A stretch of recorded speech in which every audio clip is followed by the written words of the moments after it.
This house is mine now, Mom. You can't come in anymore. Your key won't work, so you might as well throw it away. My daughter laughed when she saw me holding the key. My things were piled up by the door. I didn't understand why my daughter was treating me like this, especially when I was still sad about my husband's death. I felt lost and confused. My name is Susan, and I'm 60 years old. My husband died recently after being sick for a long time. Many people came to his funeral and shared memories of him. We said goodbye to him with smiles instead of tears, just like he would have wanted. But even with all the support, I still felt very sad. We have a daughter named Emily. She got married and moved far away. And we haven't seen her much lately, even during holidays. She left quickly after briefly coming to her father's funeral. Before Emily got married, she was very close to us. She always said she couldn't stand the idea of living far away from us, even though we encouraged her to live independently after finding a job. She believed that meals tasted better when the family ate together. I usually came home late from work, so we made sure to have meals together on my days off. Maybe Emily said this to cheer up her father, who was getting weaker because of his illness. We were really happy and thankful for Emily's thoughtfulness. Then, Emily suddenly told us she was getting married and quickly got the marriage paperwork done. After that, she left our house in a rush. We were confused by her sudden decision. We only met her partner once and had a brief conversation with them. It seemed like they truly loved each other, and we only wished for Emily's happiness without interfering in their relationship. However, a few months after getting married, Emily stopped talking to us altogether. We worried a lot and kept sending her messages and calling her every day to check if she was okay. But she didn't reply to any of our messages or calls. Finally, when she did answer, she sounded annoyed and told us to stop bothering her. She even joked about only talking to us if we sent her money. During the day, she sounded like she was drunk and slurred her words. My husband heard all of this and just sighed deeply. Emily's behavior seemed to be influenced by her husband, Ole. After that, my husband never brought up Emily again. Some years later, Emily shamelessly asked us for money because she was having financial problems. That was the last time she and her father saw each other. Over the years, my husband and I made many memories together. We traveled and picked up new hobbies whenever he was well enough. Eventually, my husband passed away.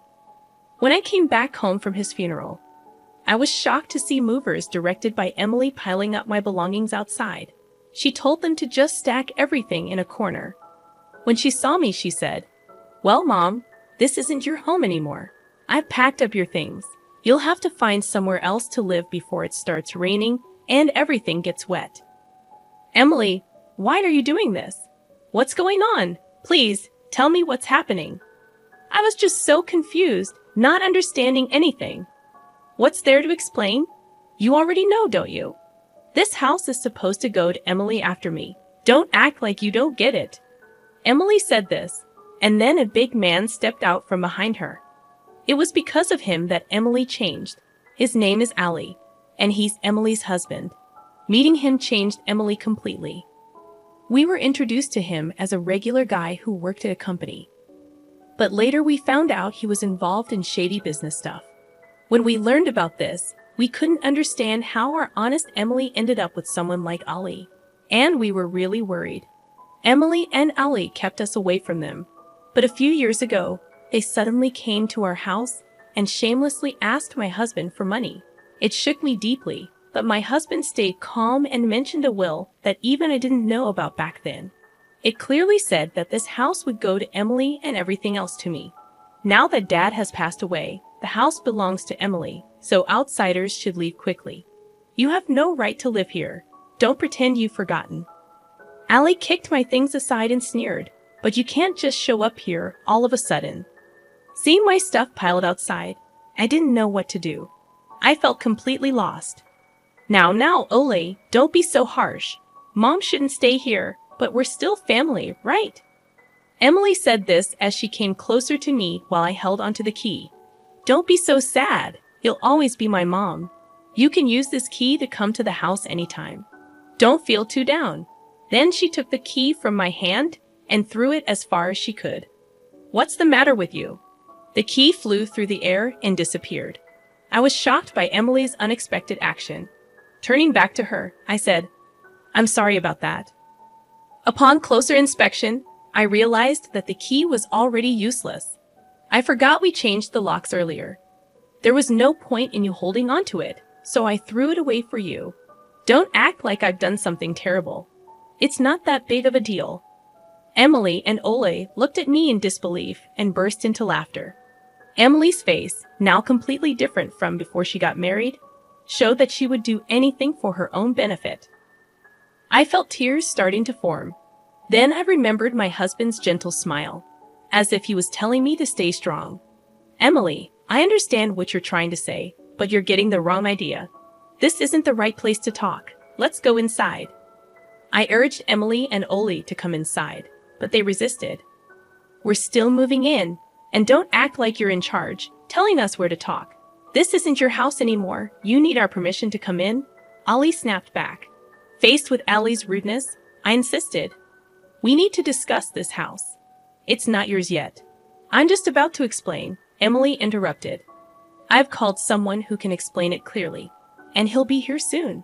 Let's go inside and have some tea. If you keep refusing, I'll call the police. They'll make me say it again. This house doesn't belong to Emily. If you understand, come inside quickly. If you try anything, I'll be the one calling the police, I said firmly, unsettling them a bit. Well, it might be the last time we listen to an old woman's nonsense. You're getting old anyway. We'll hear you out this time. But if you talk nonsense, you'll have to pay for wasting our time, Ollie threatened, sitting on the sofa with his legs crossed. Emily gave me a similar glare. It seemed like they had threatened people like this before to get what they wanted. This made me feel sad. Soon, the doorbell rang, and I let a man into the living room. He was the lawyer who had been there when my husband shared the details of the will. You're the lawyer from before, right? What are you trying to say? We've seen the will that says this house goes to Emily, and Dad said so. That's the truth, isn't it? Ollie argued. As I mentioned earlier, there was a misunderstanding before. The will includes a condition, and if that condition happens, the inheritance changes, the lawyer clarified. Why are you confusing us with all these complicated terms? Emily responded in frustration. Seeing their confusion, the lawyer took over to explain. A conditional bequest with revocation means the will has conditions. In your father's will, the condition was that Susan could stay in the house as long as she's healthy. Emily would only inherit it if Susan couldn't live there anymore due to health issues or passed away. Your father was very clear about this. Ollie and Emily looked completely confused. Did he really say that? Even if he did, we wouldn't remember. What's this talk about revocation?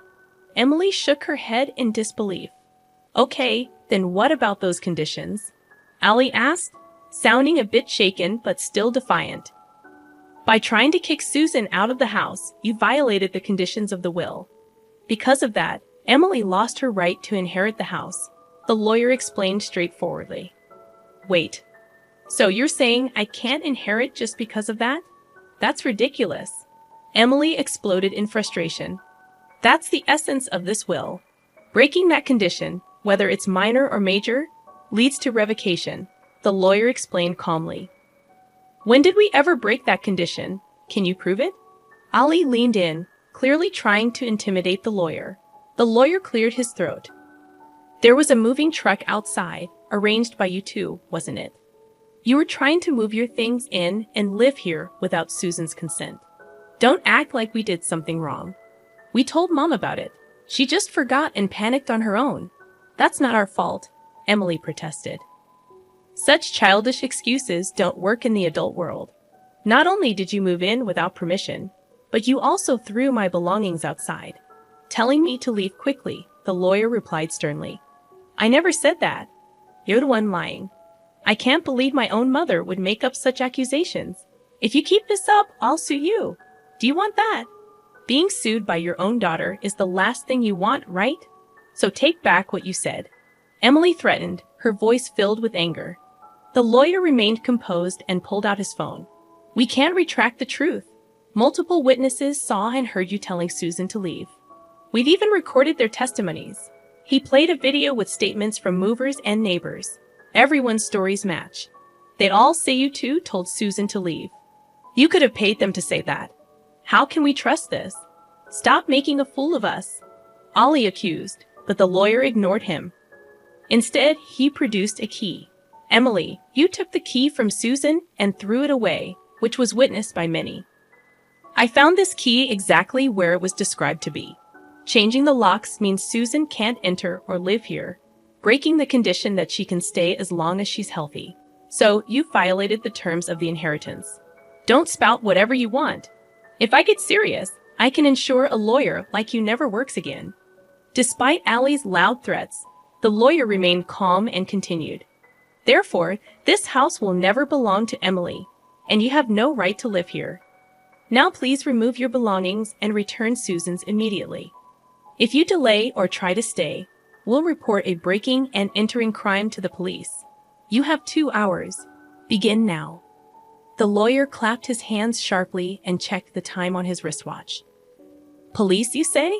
Such nonsense won't intimidate me, Allie blustered, but the lawyer countered, I'm a professional. This is not a lie. Getting in trouble with the police over this would only cause more problems for you. Even Ollie seemed to understand that this wasn't an empty threat. Oh no! Ollie and Emily began sweating profusely and quickly got up to start moving their things. It seemed Ollie was more bark than bite, like a big guy with no courage. I'm sorry. We'll put everything back right away, so please don't call the police, okay? Please? Emily pleaded sweetly with the lawyer and yelled at the movers outside to reload the truck. But they refused, saying there was no such agreement. In the end, Ollie had to rent a car and somehow managed to load their belongings.